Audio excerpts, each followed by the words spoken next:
Good evening, everybody. It's wonderful this has become like a family reunion for me. I come to this for so many years, so many of the 30, and we get the benefit being on this stage of looking out and seeing many of the people who were just featured in that video looking back up at us. It is a remarkable group. And you probably have heard speakers on the stage over all of those 30 years say how challenging the environment is in the humanitarian space. And each year, maybe it gets harder. This year is certainly no exception. And I find myself, as a journalist, people are saying, look at the headlines. This is a very challenging moment.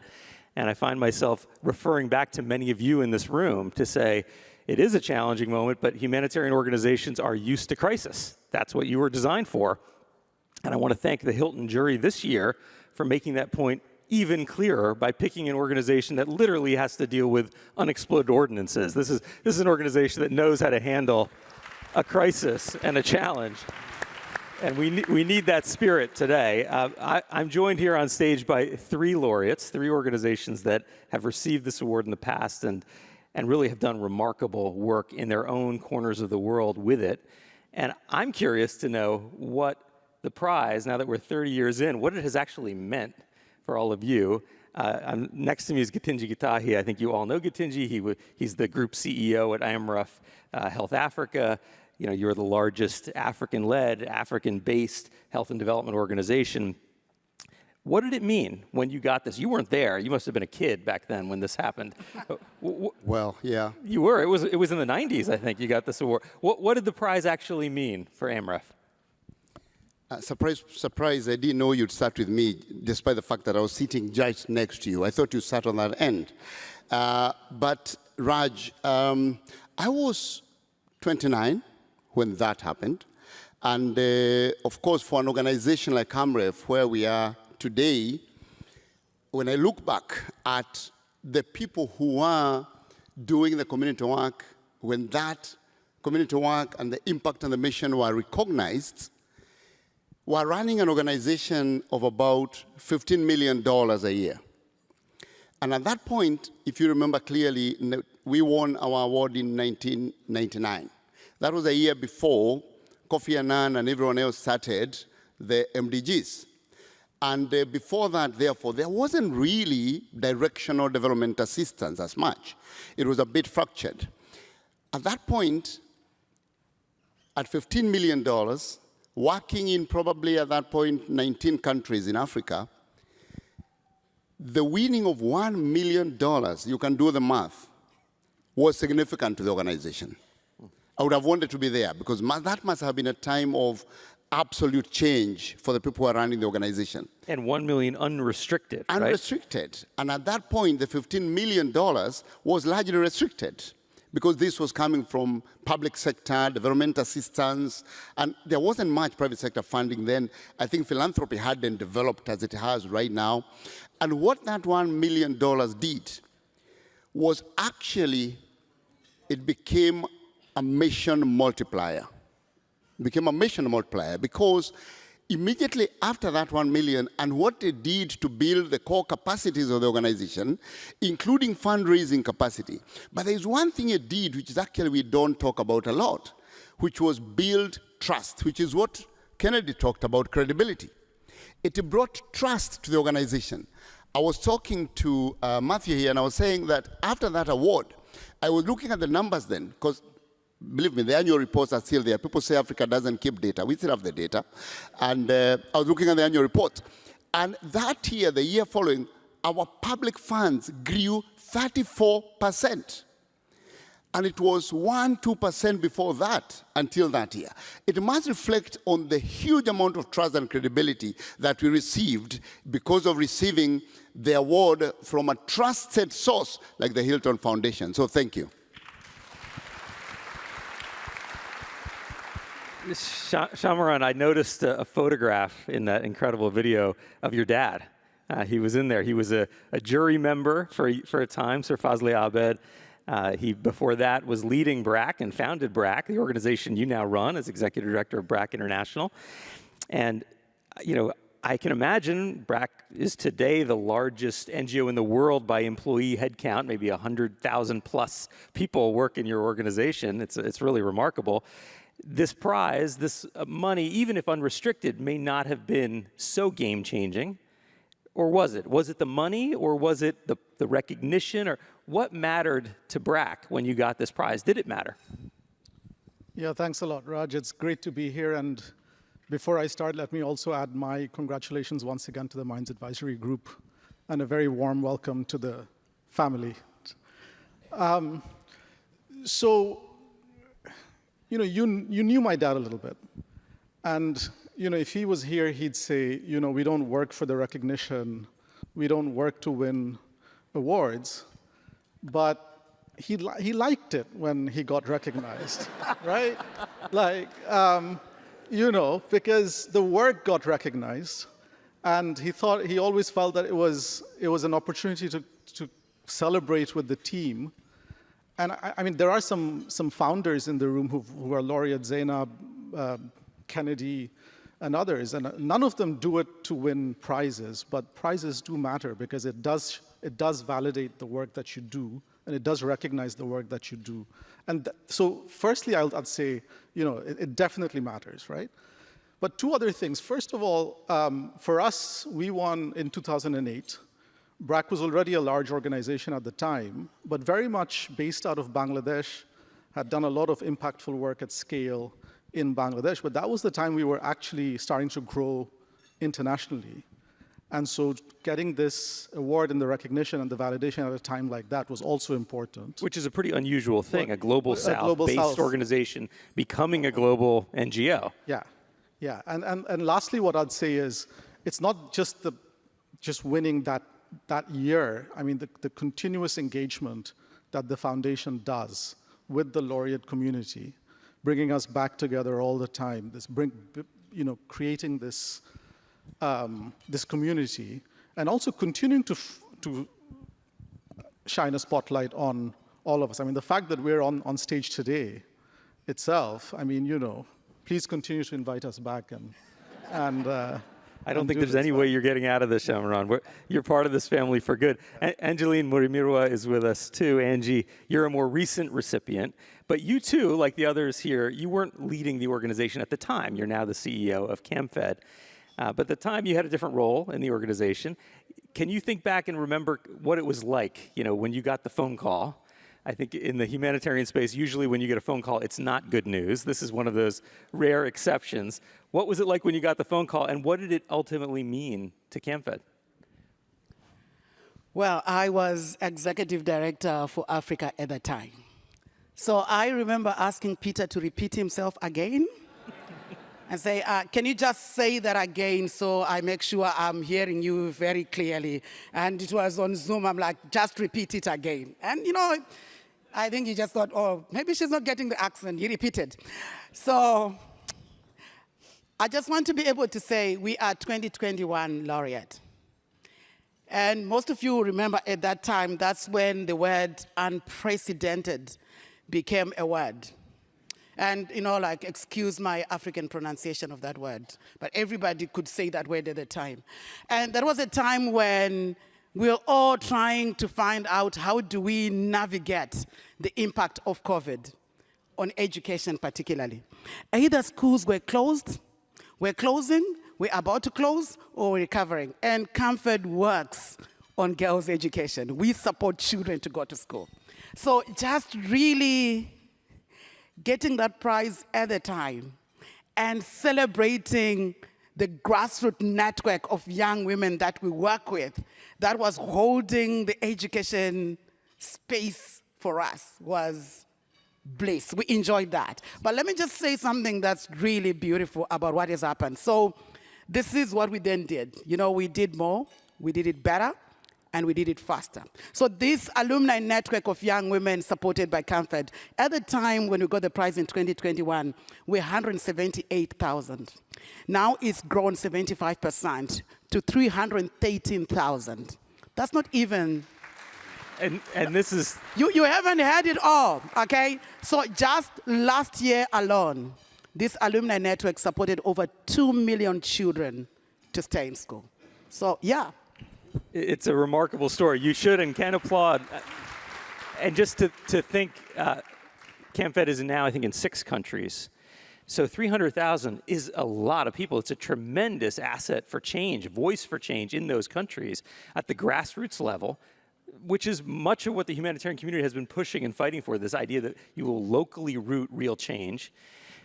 It seems like we've heard that the money matters, unrestricted especially, the credibility matters, and in your case as well, the issue, elevating the issue matters, because it goes beyond just any one individual organization, but getting the world's attention and spotlight on the area that you work in your case, education coming out of the pandemic is important. What about the community of laureates, Githinji? You know, you win the prize, you got the benefit of this, that catalytic capital back in 1999. What has it meant going forward that now, so many years later, you're still part of this, you still attend these events? How does the community support your work and your mission, if at all? Oh, thank you very much. And I noticed that neither of my partners here said how much they got. So maybe I'm there the only was one. some inflation, I think. There was inflation. So Peter, I'm coming back for my inflation. So what has happened from that time, I joined the organization in 2015. And the organization by 2015 had moved from $15 million, which was the overall expenditure in 1999, to $90 million by 2015. So in 15 years, that, yes, please. Please, yes, thank you. That clap is not for me, it's for the Hilton Foundation, because that was really catalytic for the organization. And because of that momentum, and this is what we call exponential change. This is not incremental change.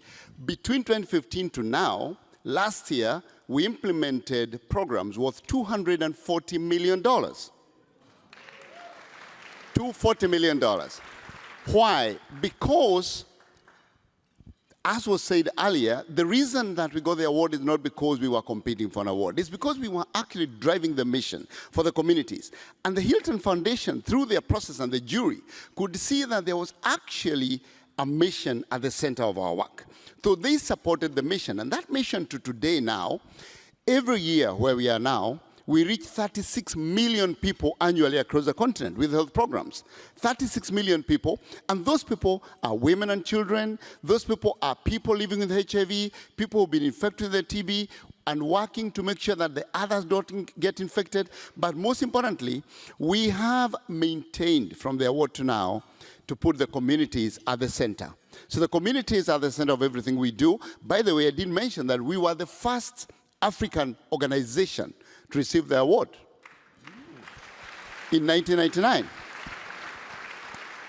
And what that has done for Africa is phenomenal. I do not think there's any government you can go to in Africa and talk about Amref and they'll not say, yes, we have worked with Amref to build capacity for our nurses, we've worked with Amref to build capacity for family planning, we've worked with Amref to build capacity for health workforce, and during COVID, oh boy, weren't we instrumental in ensuring that communities were strong. So this is what the award has done, to get us where we are now, where we can say we are proudly the largest and the most impactful organization in Africa on health development, working closely with communities and government. This is what you've done. You build our capacity to be who we are today. Thank you. Angie, just to you, the same idea. What is it meant to be part of a community of laureates? Does it matter to you? I mean, it's one thing to win the prize for all the reasons we described, but does this matter? Way big time. You know, we care so deeply about what we do. And for us as an organization, we work in communities where the most marginalized children, less than 5% complete secondary school. Yeah. So we work with the most marginalized children. So to have community matters, because it means it's not just us who are trying to alleviate suffering. It's a whole community in different ways. In health, you're doing that through health, through microfinance. Kennedy, where are you? You do in all the crazy places. Exactly. In all the crazy places you can think about, mining advisory for us is how are we all coming together to make the human experience what it is. And I just want to be able to say, for us, we are always not just about the issue, but also about movement. How do we set up the world for success beyond us? And this community allows for that to happen, because it's not just us who care. Everybody is doing this, not for the prize, but from the heart. So that matters. Shameran, I started the conversation talking about the moment of crisis that this community finds itself in. A lot of it's a financial crisis, but also conflict going on around the world. You know, it's hard to find hope in that environment, but this is a room filled with that because you're all people who are working on the ground every day, regardless of the conditions, to make progress. So what is it, from your perspective, from the way you see it, that creates an opportunity even now? That people who are in this room who believe in these issues beyond the current moment we're in, what creates an opportunity today? Yeah, so I mean, going back to the question on why this community matters, I mean, I won't repeat what the two of them have said, but I think it matters even more now. And I think it will matter more going forward because we are at this moment, it seems like everything that we do is under attack, I mean, under question at least, if not under attack, right? So international development, multilateralism, you know, all of the work that we do, there are questions being asked about whether any of that is worth it, should we continue to support all of that work? And I think as a community, we've got to really band together now. And specifically for us, at least, the three of us leading organizations founded and born out of the Global South, trying to grow and do impactful work in the Global South. I think that this is a moment of opportunity because I know this past year has been hugely disruptive, right? And what's happened, you know, all of the funding that's gone away, all of the organizations that have had to let lots of people go, it's been a sad time. And we're all in this moment where we're looking out and thinking, what does the future hold?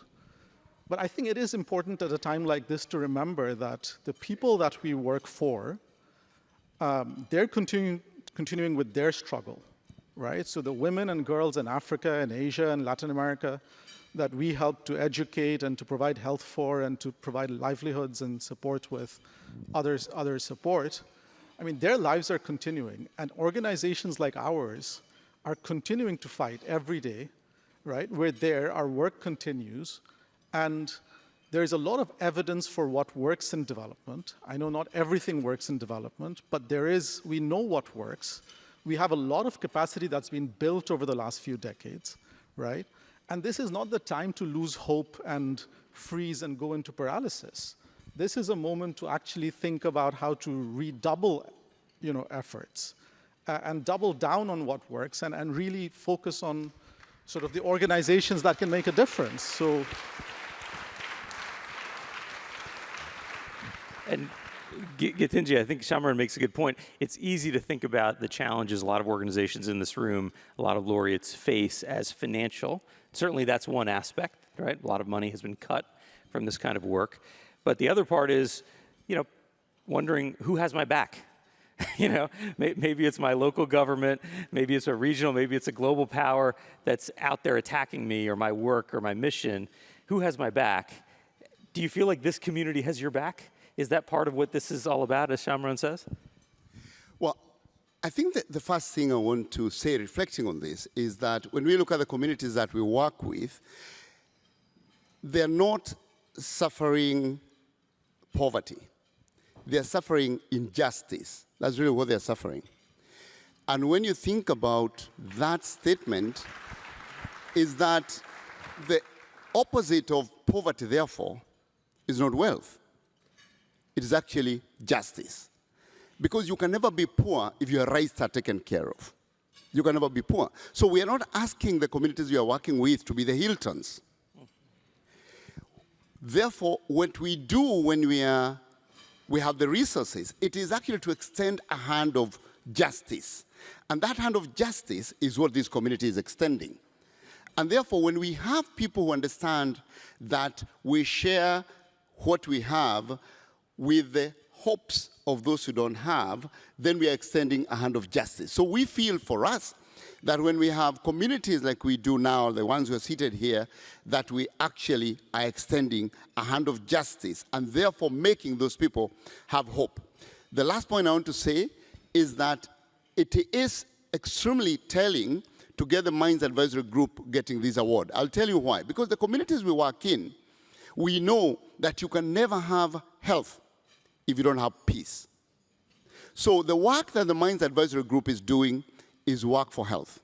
So please keep doing what you're doing, because health only exists where there is peace. And congratulations. Thank you. Yeah, I think it's really about half of the world that does not have access to some essential medical services, and a lot of those are concentrated in the countries where you work, and that is a kind of injustice. That's the right way to see it. Angie, you know, the founders of this prize, some of whom are sitting here right in front of us, they made a strategic decision when they created it 30 years ago that they would give it not to an individual, but to an organization. And not every prize is organized that way. What do you think that has meant for your group, and what do you think it means more broadly? Did they make a good decision when they decided to go that way 30 years ago? Absolutely, yes. And Peter, you can consider me for the next prize. That's okay, too. So I'm just saying absolutely yes, because for us at CAMFED, CAMFED was born out of coming behind collective action by a rural community in a village in Zimbabwe to support children. It was never about individual heroes. It was always about collective. How do we come together to tackle the challenges of our time? And I just want to build on what Shameran said earlier on, because I come from a very disadvantaged community myself. I'm one of the survivors, the people that beat the odds, one of the 5% of girls from my community that successfully completed high school. So I know this from personal experience. So to come from this very program and become its CEO, for me, is phenomenal. But this is not just my story. It's the story of so many girls across the world who do not have the chance to stay in school. And so I just want to be able to say, I know what happens when communities are in a crisis. There are negative coping mechanisms. And as we come together, all of us collectively, we need to guard against negative coping mechanisms in crisis. And paralysis is one of them. Is focusing on the negative, on the overwhelm, on the othering, on the division, is all negative coping mechanisms. Because all of a sudden we feel like we can't do this.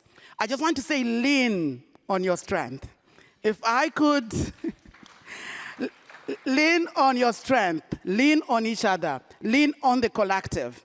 It's only us doing this together that will succeed. In Swahili, they say, pamoja tunaweza, which means together we can. Thank you.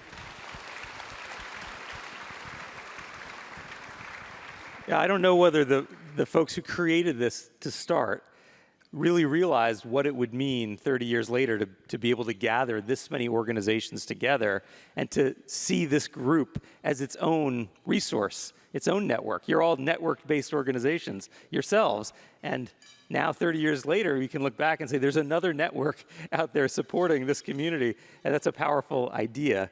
Shameran, just as we close, when you think about the coming laureates, including Mine's advisory group, what do you want for them in this moment and as a laureate? What do you want for them? No, I mean, I would say, you know, they've already done so much great work over so many years. I mean, this is just, you know, in recognition of work they've already done. I just hope that this supercharges their efforts and allows them to do so much more, and the way that this has done for all of us. And, you know, I'd just say thank you to the foundation, to the Hilton family, the jury, the board, and everyone who's been involved, Peter and the entire team. I mean, the work that you do, you know, and the work that you do to continue to support the organizations that you support, it's extremely important, and it's going to continue to be extremely important. So, yeah, I hope that the work continues.